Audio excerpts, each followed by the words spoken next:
पूरे प्रदेश के साथ साथ जनपद मुरादाबाद में युवाओं को जागरूक करने के साथ साथ देश और समाज के प्रति समर्पित रहने के संदेश देने के लिए सैल्यूट तिरंगा राष्ट्रवादी सामाजिक संगठन द्वारा काम किया जा रहा है। रविवार को मुरादाबाद शहर के कचहरी रोड स्थित IMA भवन में सैल्यूट तिरंगा राष्ट्रवादी सामाजिक संगठन द्वारा प्रांतीय स्तर का अधिवेशन आयोजित कराया गया। प्रांतीय सम्मेलन में राष्ट्रीय अध्यक्ष राजेश झा ने पहुंचकर सभी युवाओं को संदेश देने का काम किया। इस सम्मेलन में प्रदेश भर के सभी पदाधिकारी एवं कार्यकर्ता भारी संख्या में मौजूद रहे। राष्ट्रीय अध्यक्ष ने पत्रकारों से बात करते हुए कहा कि पूरे प्रदेश के साथ साथ जनपद मुरादाबाद में लगातार युवाओं को जागरूक करने के लिए काम किया जा रहा है। उद्देश्य यही है कि सभी लोग समाज और देश के प्रति समर्पित रहें। उत्तर प्रदेश सरकार और भारत सरकार द्वारा देश के प्रति जो काम किए जा रहे हैं उनकी जितनी भी सराहना की जाए वह कम है। आज के इस अधिवेशन में सभी पदाधिकारियों को सम्मानित भी किया जाएगा जिन्होंने संगठन के लिए काम किया है। उद्देश्य यही है कि वह संगठन के मजबूती के साथ साथ देश हित में काम करने का प्रयास करते रहें। इस दौरान पत्रकारों को जानकारी देते हुए राष्ट्रीय अध्यक्ष राजेश झा ने बताया, राष्ट्रवादी संगठन सैल्यूट तिरंगा 2017 2 अक्टूबर को हम लोगों ने बनाया था और एक ही उद्देश्य से लेके चलना था कि देश में राष्ट्रवाद को और मजबूत करें, राष्ट्रवादी ताकतों को मजबूत करें, जन जन तक राष्ट्रवाद को लेके आगे बढ़ना है। आप जैसे नाम से ही जानते हैं सैल्यूट तिरंगा, और तिरंगा के ऊपर अभी आपने कार्यक्रम भी देखा 13 से 15 अगस्त तक प्रधानमंत्री जी के आह्वान पे पूरे देश विदेश में हर घर तिरंगा कार्यक्रम हुआ।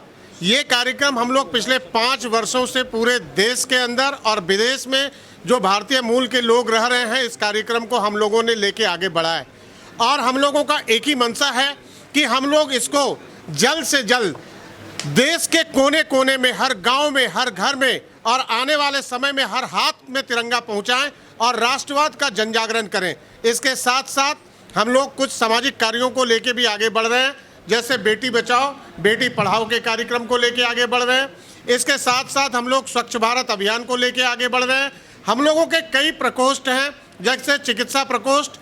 यह चिकित्सा प्रकोष्ठ बनाने का भी उद्देश्य ये है कि जहां पर भी चिकित्सा का व्यवस्था पुख्ता नहीं है, वहां पर सैल्यूट तिरंगा संगठन वहां पर मेडिकल कैंप लगाए और वहां पर लोगों को सहायता प्रदान करे। हम पर्यावरण के ऊपर भी काम कर रहे हैं। देश में जैसे ग्लोबल वार्मिंग की समस्या पूरे विश्व की समस्या है, इसको भी समाधान करने के लिए हम लोगों ने लाखों करोड़ों वृक्ष लगाए हैं और आने वाले समय में भी हम लोग पर्यावरण को संतुलन रखने के लिए वृक्षारोपण का भी कार्यक्रम कर रहे हैं। लेकिन इससे आगे और भी बहुत महत्वपूर्ण विषय है। हम युवाओं को देश के मुख्य धारा से जोड़ना चाहते हैं। जो हमारी नई पीढ़ी आ रही है उसे भी हम राष्ट्रवाद के साथ जोड़कर भारत को विश्व गुरु बनाने का जो सपना हमारे सरकार और हमारे प्रधानमंत्री देखते हैं, उसमें सैल्यूट तिरंगा संगठन भी एक महत्वपूर्ण भूमिका में आना चाहती है। हम जन जन तक तिरंगा यात्रा निकालना, राष्ट्रवाद के लिए कार्य करना और जो हमारे विरोधी ताकतें हैं, जो विदेशी ताकत नहीं, घर में रहने वाले जो हमारे विद्रोही और विरोधी ताकतें हैं, जिन्होंने देश को कमजोर करने का कार्य किया है, सैल्यूट तिरंगा हर घर, हर गांव, हर चौक चौराहे पे खड़ा करके उनको मुंह तोड़ जवाब देकर भारत को एक सशक्त देश बनाने का उद्देश्य को लेके सैल्यूट तिरंगा आगे कार्यरत है। और मैं धन्यवाद करना चाहता हूं उत्तर प्रदेश के टीम को, गिरीश पाठक जी के और राजकुमार जी के नेतृत्व में हमने उत्तर प्रदेश में एक सशक्त संगठन का स्थापना किया है और पूरे देश में और विदेश के कई सारे लोग इसमें मुख्य धारा में आकर कार्य